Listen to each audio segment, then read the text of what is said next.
Hi, viewers. This is the third time I've tried to film this. That's probably really loud.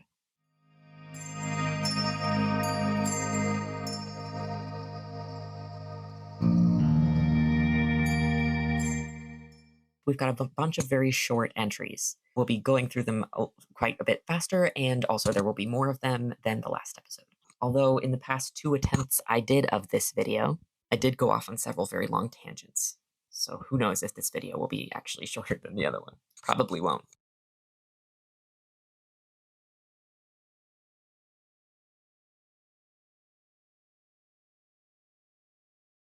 On October the 31st, 1914, we relieved the 11th Hussars in the trenches in front of Messines.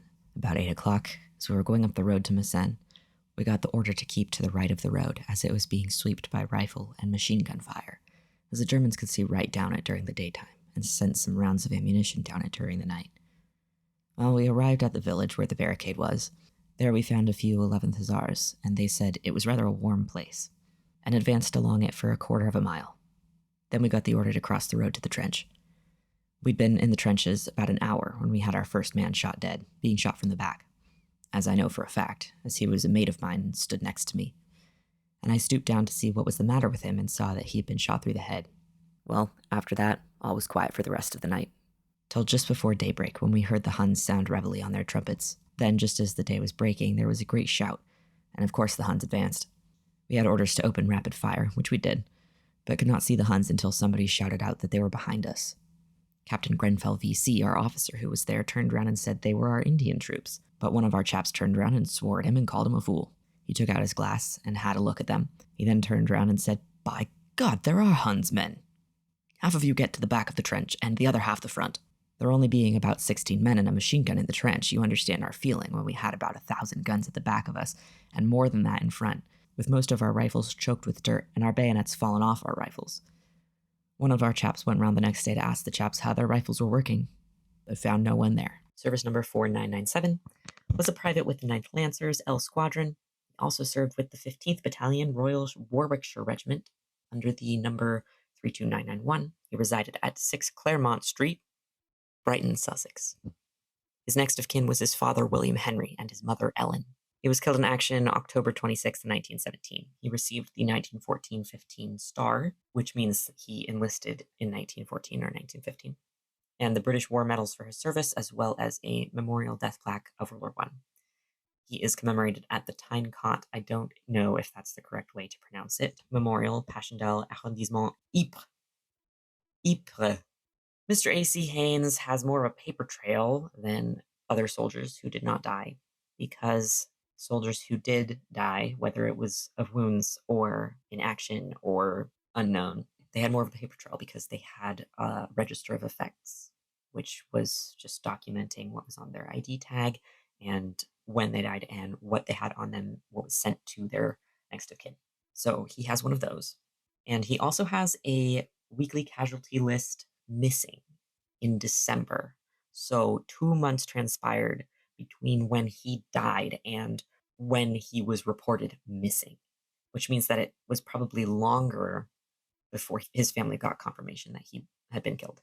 So either nobody saw it happen, or everybody who saw it happen also got killed, or any number of reasons why that delay happened. But that must have been grueling for his family to go through, just not knowing.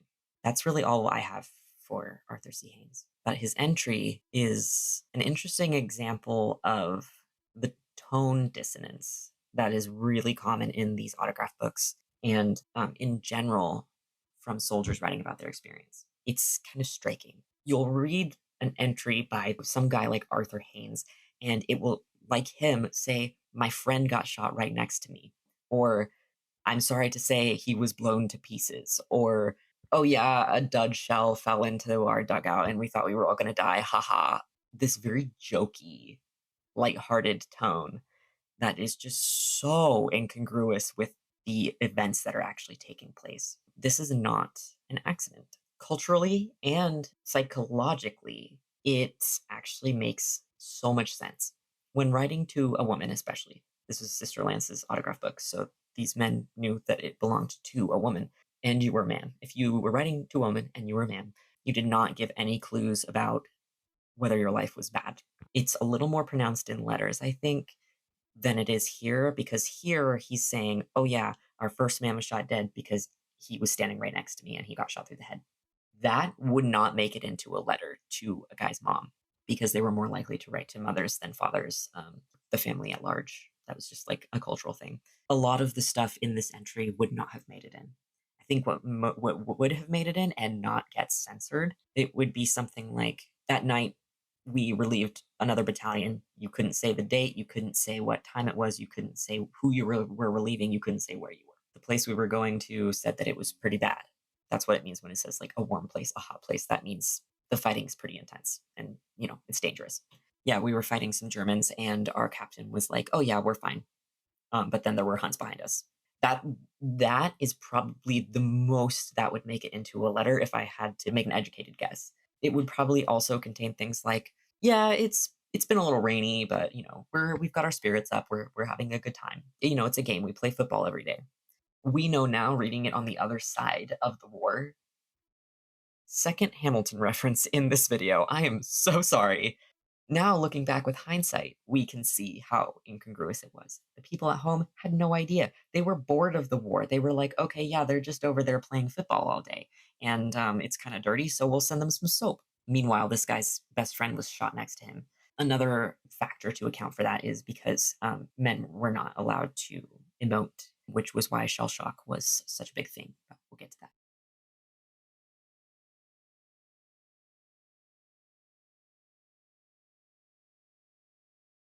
Flowers may fade, flowers always die. Some may forget you, but never shall I. Whoa, where are you? Joseph Bryce.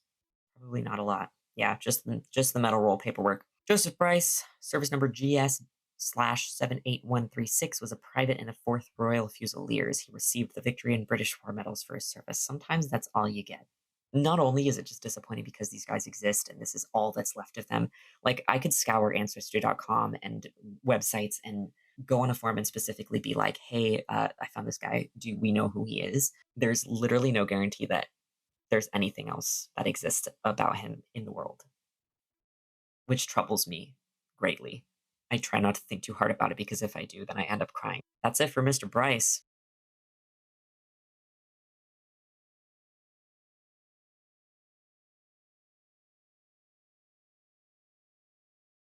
Thanking Sister Lance for her kindness to me in my stay at Ward B7, 22nd General Hospital. When you see this picture of a Tommy in a chair, let it remind you that there's someone remembers you somewhere. A. Hatfield, Galt, Ontario. Alfred Hatfield, service number 402099 and or A2099. It looks like I either couldn't read or he just happened to have two different service numbers that were like weirdly close to each other. Was a private in the 10th Canadian Infantry, 2nd Brigade, A Company, 1st Division. He also served with the 29th Regiment, 9th Battalion, B Company, and the 34th Battalion, 2nd Reinforcement Draft. He was born in London. His next of kin was his father, Charles, who resided at 6 Tomlin's Grove, Bromley by Bow, London. He was under 21 at the time of his enlistment, so he received consent from his sister, Mrs. Garner, to join up. Upon his admittance to the 22nd General Hospital in June of 1916 for a severe gunshot flesh wound to his head. He was 20 years old. He was killed in action on April 15th, 1917. He received the Victory and British War medals for his service, as well as a memorial death plaque of World War I. He is commemorated at the Vimy Memorial, Vimy Department du Pas de Calais, Nord-Pas de Calais, France. Nord-Pas de Calais. My apartment is haunted, by the way. Hey, Ghost, if you happen to be W. Fonpon, can you stop? Is that why you're haunting me? Hatfield. Let's see what we got for Mr. Hatfield. My Apple Watch is taking my heart rate. Let's see how elevated it is from getting mad about W. Fonpon. Oh, we have a picture of him. Private Alfred Hatfield. Man, that's really sad. Severe gunshot, flesh wound to the head. Remember last episode when I was talking about how sometimes they would just send you back to the trenches, even though you had like a horrible gunshot wound to your face? Poor guy. Here's what it says on his commemoration, which I think was listed on findagrave.com without a source. Hatfield Alfred Private, enlisted in Galt, January 22nd, 1915, with the Salvation Army. He was about 21, he was born in London, went overseas in 1915, killed in action at Vimy Ridge. Vimy Ridge is a Pretty like well-known-ish event in World War One. Lots of people died, obviously. Let's see what we can find out with his document. Oh, he's one of the ones with the really cool handwriting. And by cool, I mean illegible. After his severe, serious gunshot wound flesh contusion, he had deficient vision. So it looks like he may have had like a traumatic brain injury. Canadians are my favorite, honestly, because their paperwork is just so well documented. There's such a good paper trail. He sailed from Montreal on the ship Hesperian. Let's find out about his ship. Oh, I knew it. Sometimes I just like read something and I like immediately know what happened. It was torpedoed. Same thing happened with the ship that Sister Lance came over on from America to France. It was the Andania, and it was later sunk like a year later. This is embarrassing. I know almost nothing about the naval side of World War One, but it sounds like it was a wild time. Yeah, on its way back from dropping him off, it was sunk. Cool, it could go 17 miles per hour. It was torpedoed, it was being towed to Ireland, and then it sank 37 miles from the Irish coast on September 6, 1915, not far from the wreck of the Lusitania. Mrs. Stevens' casket also went down with the ship. I don't know who that is from earlier on in the article. Ironically close to the ship that took her life, and as it turned out, Hesperian had also been sunk by the same submarine and commander as the Lusitania. Damn, I'm so glad I looked that up. That's so wild. The wreck lies 130 miles west of Cove, Cobh, Ireland, in 377 feet of water. Her wreck was the site of a few grave robbing incidents when local Irish fishermen caught some artifacts from the wreck in their nets in November 2017. That's bonkers. It barely left port and it was torpedoed. Jeez. Okay. Moving on, Mr. Hatfield. He did one of my favorite drawings. The Tommy in the chair is sitting in a chair wearing hospital blues, which were a hospital uniform slash pajamas slash suit that you would wear when you were in hospital. Because if you were wearing the suit and you went out, everybody would know that you were like a soldier that was in hospital. One of the first, if not the first, if not most important war hospitals for shell shock, the Craig Lockhart War Hospital in Edinburgh. The patients would, go out for activities in town and wear these suits, so everybody would know that they were at Dottyville. That was the nickname for the hospital. Dotty meant like crazy. Specifically at Craig Lockhart, I'm sure this happened everywhere. They would fire a cannon every day, and obviously that was really traumatizing to the men at the hospital that were just coming back from like where they were being shelled. They had to petition the city to stop firing the cannon every day at noon or whatever time they did because it was traumatizing everybody. That hospital is where Siegfried Sassoon and Wilfred Owen were staying at the same time. Both of them were probably the most famous poets of the war on the Allied side, and they were both there. Siegfried Sassoon, arguably, like, he was diagnosed with shell shock, but it was also kind of a like he wrote a letter kind of disparaging the war and the military, and they were like, well, you're an officer, so we can't really like do anything bad with you, so we're just going to diagnose you with shell shock because obviously you didn't know what you were talking about because you weren't in your own control. And they sent him to Craig Lockhart, and he's like, but there's nothing wrong with me. There was, obviously. Wilfred Owen was there because he actually had been diagnosed because he had like kind of a breakdown. I went on the whole tangent because of a suit. Percy Calvert-Sherrick.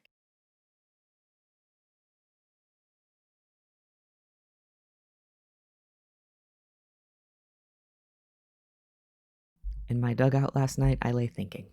I couldn't sleep for the rats and the mice, and my poor old bones were aching, and I had to scratch for the lice. It's fine to fight for your country and the dear ones you love so well, but there's one thing I certainly hope for. That is, that the Kaiser gets the worst dugout in hell. He's from Canada. I wrote a short story a couple of years ago, if not last year, that takes place during World War One, and I kind of stole his name. 164186 was a private with the 1st Canadian Infantry D Company. He also served with the 36th. His next of kin were his parents, Amos and Barbara, in Collingwood, Ontario. Shortly after passing through the care of the 22nd General Hospital for multiple mild shrapnel wounds, he was killed in action on September 6, 1916, at the age of 22. God, this episode's really sad. In the trenches to the southwest of Fleur-Carcelet. Though his final resting place is unknown, he is commemorated at the Vimy Memorial in Vimy Department du Pas-de-Calais, Nord-Pas-de-Calais, France, as well as the Trinity United Church Cemetery in Collingwood, Simcoe County, Ontario, Canada. He received the Victory and British War Medals for his service, as well as the Memorial Death Plaque of World War I. Let's take a look at his service paperwork. He has a Commonwealth War Grave registry register. He has a record in the Commonwealth War Grave Commission. I haven't found a lot of those. Cemetery behind the brigade headquarters in Sausage Valley. So after the war, well, during the war, the Commonwealth War Graves Commission was founded with the help of the man whose name I can't pronounce. See last video, to document and identify as many soldiers as they could if they were killed and their grave was not known, or they found a body but no identification, and to inter those soldiers in a specific memorial and get the information to their families if they had said, missing in action 5 months ago, and now they found him and they found his ID tags, and they could send the information home to their family to confirm that he was dead. And so after the war, they established these memorials. Vimy is one of them, and the Menin Gate is another one.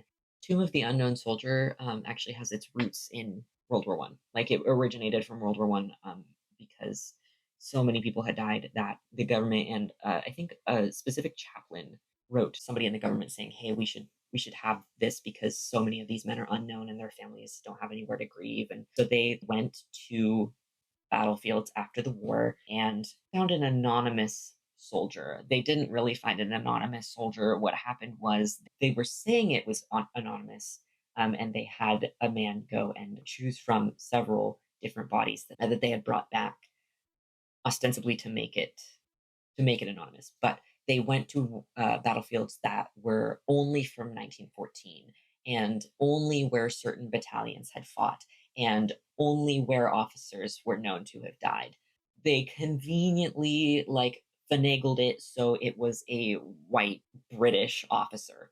There's been speculation about who it is, but I think out of a desire to keep the person unknown, there hasn't been definitive efforts to identify the soldier, even though they probably could with DNA testing. And that was a tangent. Let's find out what happened to Percy Sherrick's boat, and let's hope it was not torpedoed. It is the SS Corsican.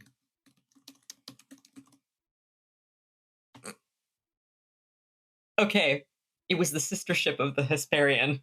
Really, it was a very nice ship. Made its final voyage in 1923. Then it ran aground. Is it just much more common than I think? All 437 people on board were rescued. That's pretty cool, actually. Good for them. I feel bad for laughing, but am I just do I have a weird conception of how many ships sink? What's the ratio of ships sunk to ships not sunk? Is it much higher? Sometimes in paperwork, you can find letters that were sent to the War Office, to and from the War Office from family members. Sometimes there's just nothing. Sometimes it's only just he came from here, he went there, he came from there and went here. He was wounded, he was sick. If there's medical paperwork, sometimes it'll tell you, oh, he had asthma. Sometimes just little things like that. You can find out what color his eyes and hair were, whether he had a ruddy complexion or a fair complexion. Sometimes people write things in the remarks section with handwriting that is just completely illegible. Oh, wow, okay, here's a really long medical case sheet. I lied, I can't read this doctor's handwriting. It seems that they've had wild handwriting since at least 1916. Sometimes you find cute things, just little human things. There's a little slip of paper scanned into this man's document that has reference numbers, and then somebody wrote, "Is this the one required?" Somebody else wrote yes and circled it, and then the person said, "Keep this slip safe and attached." I just kind of enjoy it when I find things like that because it's yeah, they were just people. Yeah, I'm making a YouTube channel about them 100 years later. That was just some guy. That's it. That's the last thing in his documents.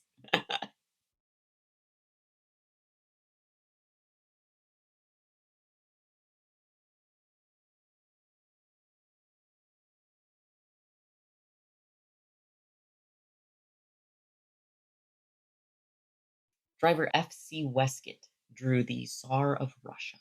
When it comes to these drawings, I don't really have a lot of context to give, except to say that's the Tsar of Russia, and it's an amazing drawing. Frank Clarence Westcott, service number is 30138, driver in the Canadian Army Service Corps. We're going to come back to that if I remember. Headquarters Division train, 2nd Company, 1st Division. He resided in Saxon Arch, Cirencester, Cir Cirencester?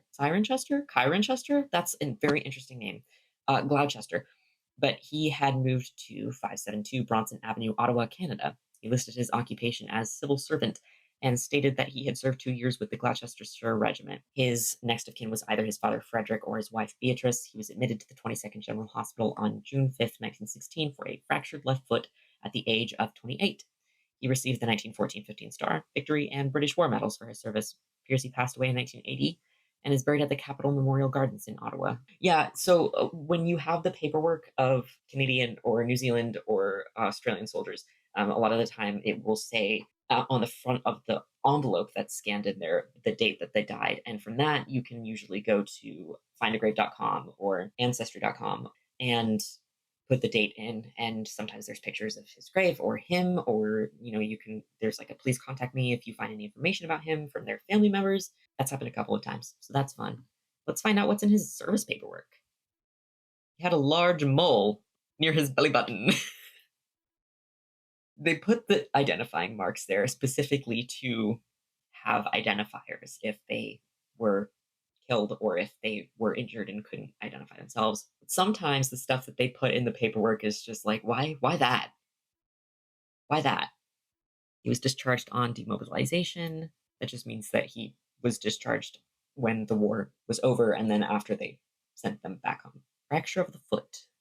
It looks like he was in hospitals until like September for his foot.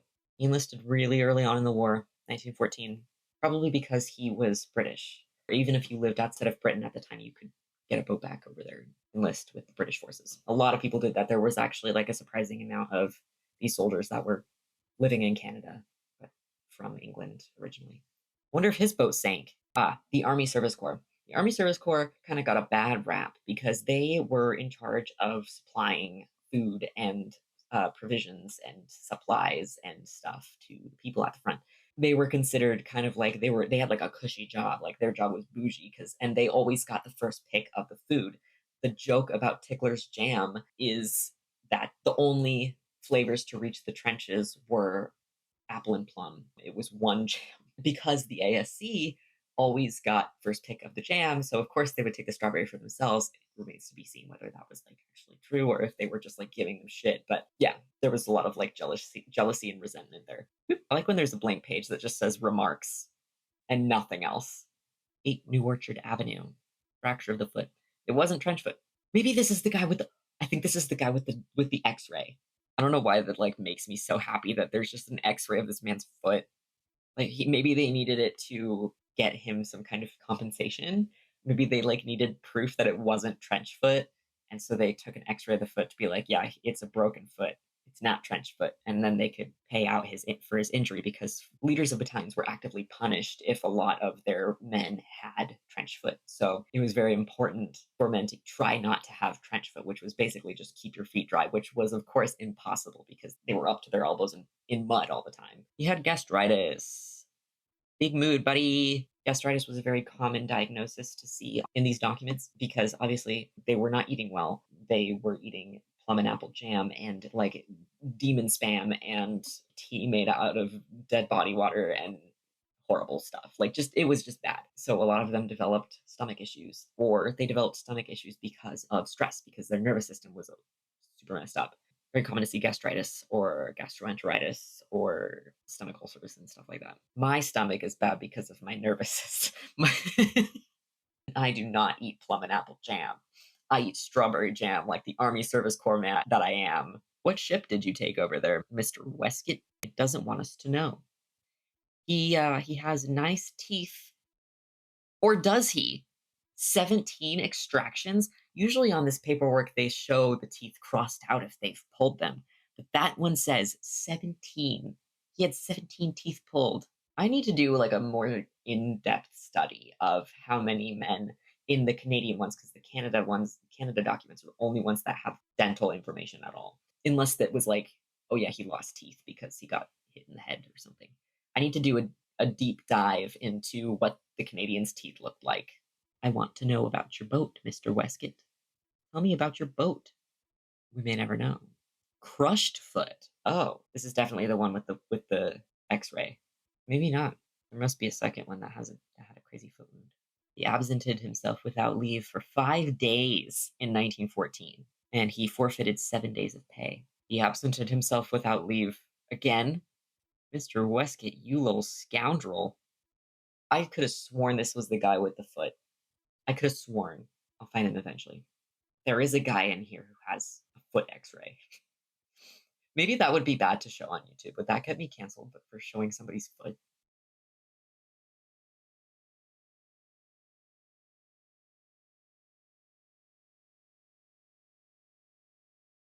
9427 Private J. McDade, Highland Light Infantry. I give my best respects and good wishes to the Sisters of Ward B7, 22nd General Hospital, for the treatment I received there during my short stay. I'm leaving here tomorrow, although it breaks my heart to go. The sisters are so kind, you see, that I don't know what to do to pay back all their kindness shown to me in number 22. I thought I entered heaven when I got to Ward B7. Home address Mr. J. Ward, 192 Main Street, Maryhill, Glasgow, Scotland. Private J. McDade. Just one little entry. That's it. It's probably not gonna, he probably doesn't have any documents, but I've been wrong before. Yeah, it's just metal paperwork. James McDade, 9427, was a private with the 2nd Highland Light Infantry. He also served with the 10th Battalion, as well as the 8th, 6th, and 9th York and Lancaster Regiment under the service number 34862. Received the 1914-15 Star, Victory, and British War Medals for his service. And that's it. That's all we know about Mr. McDade. Yeah, he survived the war. He was demobilized in 1919. Why did he switch battalions so often? He really tried. He really tried to run. He gave it his best shot. Gold Star, Mr. J. Ward of 192 Main Street, Maryhill, Glasgow, Scotland. Cool. Well, this is a call for information.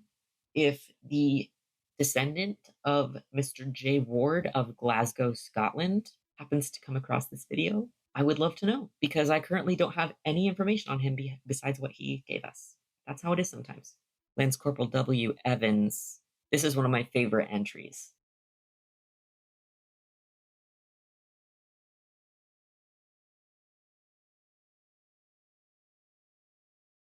First Gloucester Regiment, 28th Old Braggs, France, June 30th, 1916.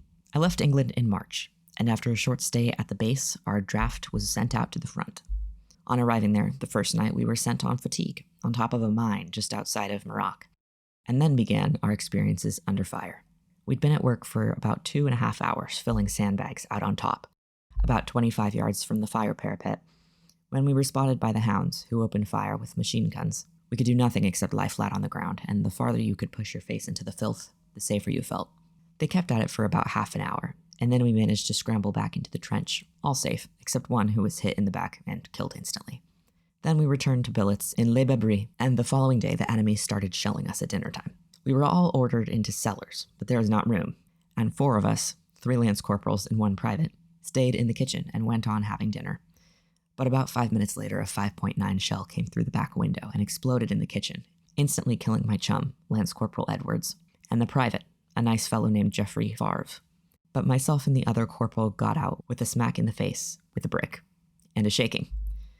We buried the poor chaps that night at 9:30, and the Germans were shelling us all the time. The following day we went into the trenches at Cologne, and then the curriculum of duty ran very much the same, shelling day and night, with night raids and occasionally gas. The shell used by the Boche were rum jars, a huge shell filled with shrapnel and high explosive and weighing about 200 weight, which on exploding caused a terrific concussion, shattering everything in a radius of 50 yards on the level, and causing lots of cases of shell shock. Then there would come Minenwerfers, a long, sausage-shaped shell, a murderous discharge of shrapnel and whiz-bangs, a shell so named because of the noise they make when they come over. They also occasionally treat us to an actual torpedo, and by the time you've dodged this lot and done your own bit, you haven't much time for sleep. Now, up in Cologne, there's a coal mine, and the slag heap is on fire and has been for some years, so much so that in places you may scrape away the top crust and boil your canteen on it. Well, that's one of the places you have to stick in for 20 days at a stretch. Well, I think that must be all for the present about our trench warfare. I'm at present in number 22 General Hospital, undergoing a slight operation, and expect to go up the line again shortly. But before I go, I hope to have the opportunity of thanking the kind sisters and orderlies who have given me a splendid time while I have laid here. Yours gratefully, Lance Corporal W. Evans. No. Seriously? I don't know anything about Mr. Evans. Okay, it's either Lance Corporal W. Evans or William Evans, and the service number is either 3004TF and or 200841, or William C. Evans 33920.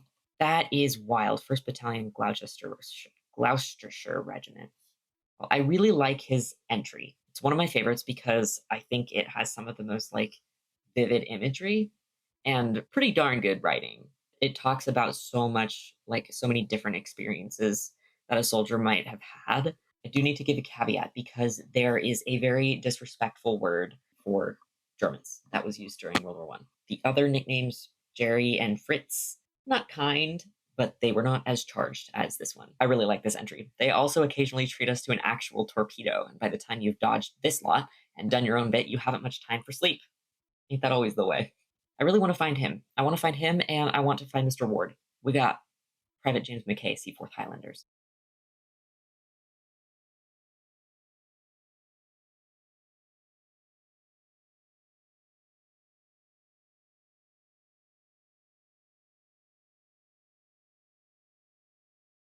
Mr. James McKay, S4000, was a private with the 7th Seaforth Highlanders D Company. He also served with the 8th Battalion. He resided in Ayrshire, Scotland. Gotta look that up. I want to pronounce things as correctly as possible, as often as possible. Ayrshire. I don't think listen, I don't know very much about the pronunciation of anything.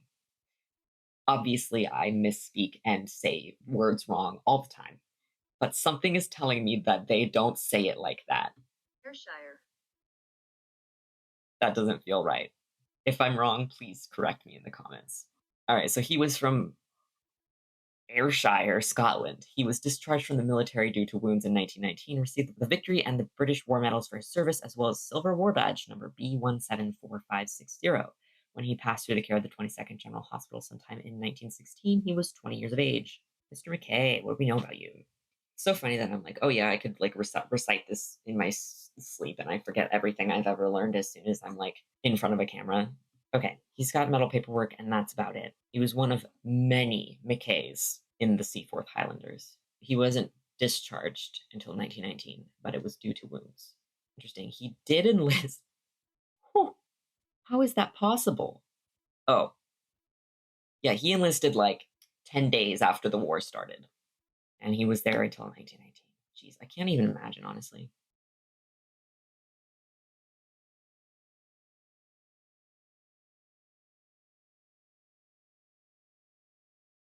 In my little dugout in the trench, when the toil of the long day is o'er, and the star shells at night arouse a deuce of a light, which causes bad language to flow, and there's bully and biscuits to eat, for it's days since we tasted a stew, and there's Jack Johnson's there, for there's no place to compare with my little dugout in the trench. W. Thompson, 13th Battalion, Royal Highlanders of Canada, 1st Canadian Contingent. I've been searching for this guy for 7 years. His signature has like made me rage quit ancestry.com. I finally found him the other day.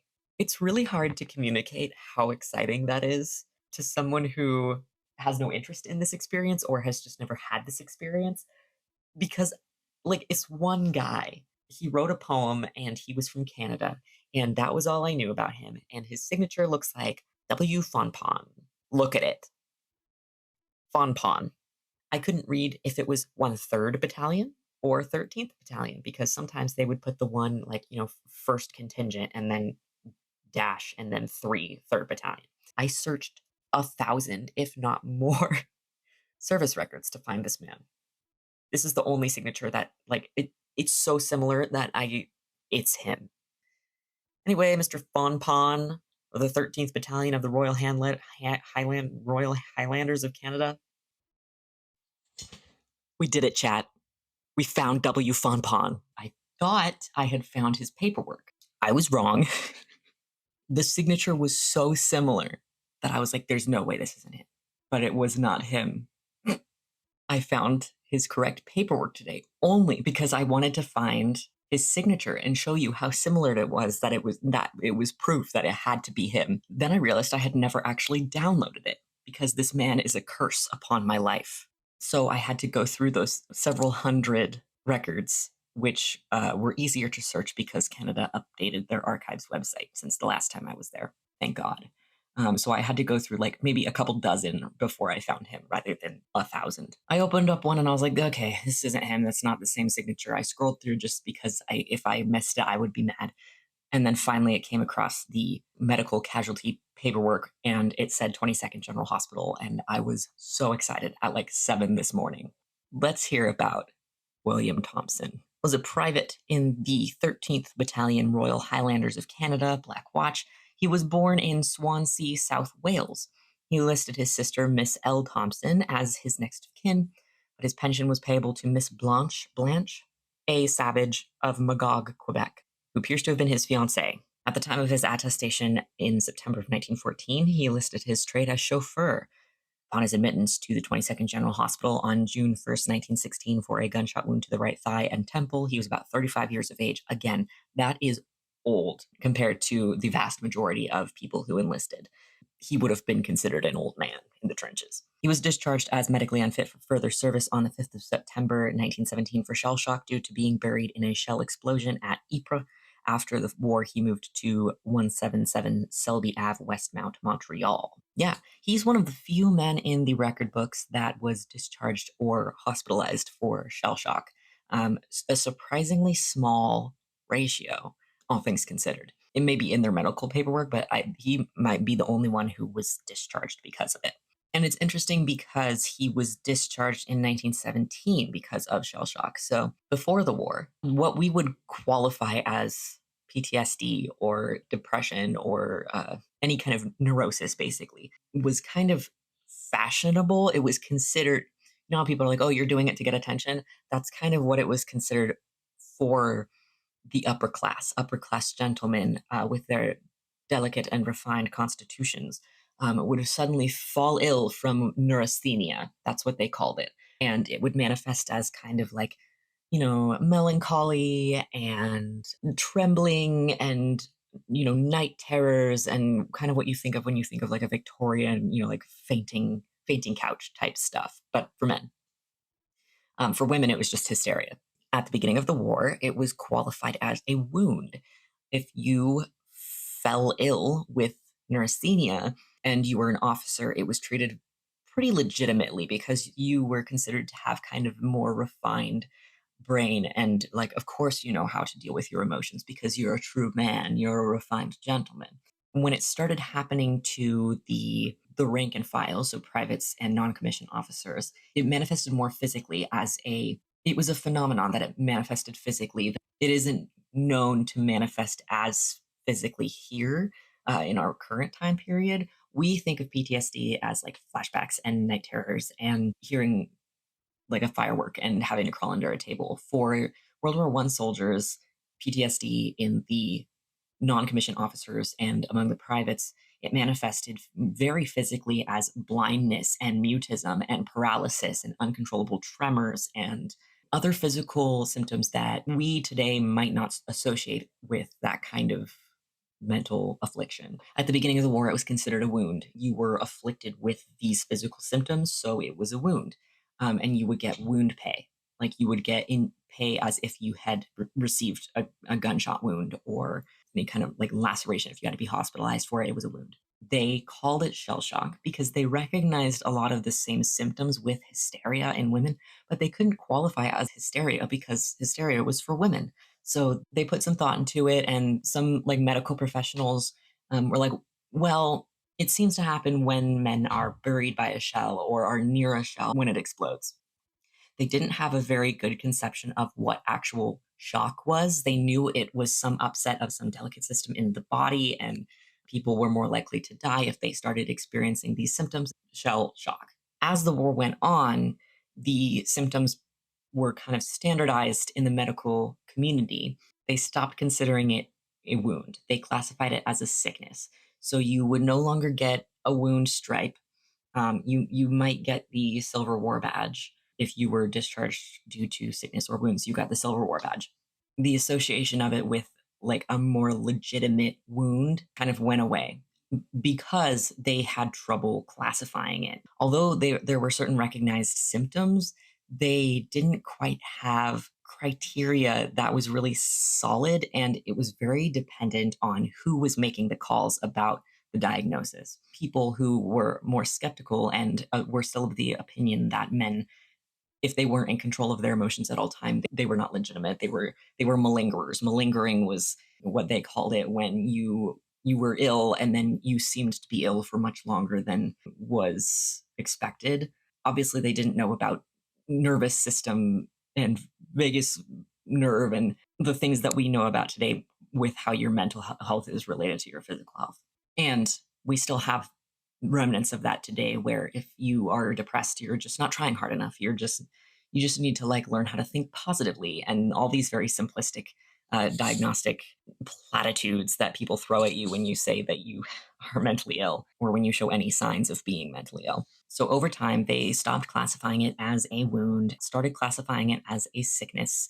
And if you were sick with this for too long, you would stop being seen as legitimate. They would say that you're a coward and that you're malingering and that you're just trying to get out of the trenches. And in some cases, some psychologists have suggested that on an unconscious level, that's exactly what it was. Their system developed these physical symptoms because they knew that if it was just like, oh no, I'm sad, they wouldn't be taken seriously. So their subconscious was developing these symptoms to physically remove them from the trenches in a way that was seen as legitimate. And then it was classified as not yet diagnosed nervous. That's on a lot of the men's paperwork in the record books.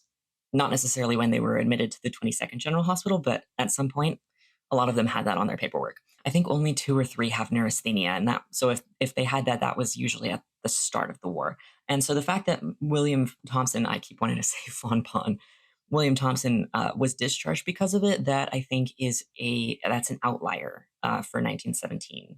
If you went into a hospital, a war hospital specifically for shell shock, the therapists there really didn't know what they were doing. So the fact that they had this new psychosis to deal with meant that they had to develop therapy practices and theories very quickly, and not all of them were healthy at all. But worst of all, they weren't even trying to heal the men of their shell shock. They were trying to make them normal enough again to go back into the trenches. And if they couldn't, very few psychiatrists and psychologists were interested in actually helping them get back to a place where they were mentally healthy. And it was really, really only common to have that for officers. If you were a private, a lance corporal, or a sergeant, sucks to suck because there was no mental health care for them. They were considered like lost causes basically as soon as they were discharged. So I'm still working on finding William Thompson's life after he left the hospital. It seems he was awarded the 1914-15 Star and the British War Medal and Victory Medal. He died in 1966. I can't find his grave. I'm working on that, but I will keep you posted. So hopefully in the next video, I will have some more further information on W. Fonpon, aka William Thompson. All right, that's going to do it for today because I'm really tired. It's 9 o'clock at night and I'm a grandpa. And if you ever needed to know something about me, it's that I am very small and tired all the time. I hope that that was interesting. I really enjoyed learning about the boats. I hadn't learned about that before. For some reason, I hadn't looked up the ships. I hadn't thought to look up the ships. So definitely going to do some kind of count or tally or something for the next video about what happened to each boat. For everybody I know what boat they took over there, and see if they all got torpedoed. Maybe that they like if there's something tying all of these guys together besides like, oh, they were all in this one hospital, it's that all of the boats sank. Anyway, I hope you have a good night. Thank you for watching, and I hope to see you on the next video. I need to come up with a little thumbnail for this. Hopefully there's a screenshot that's good. If not, we'll do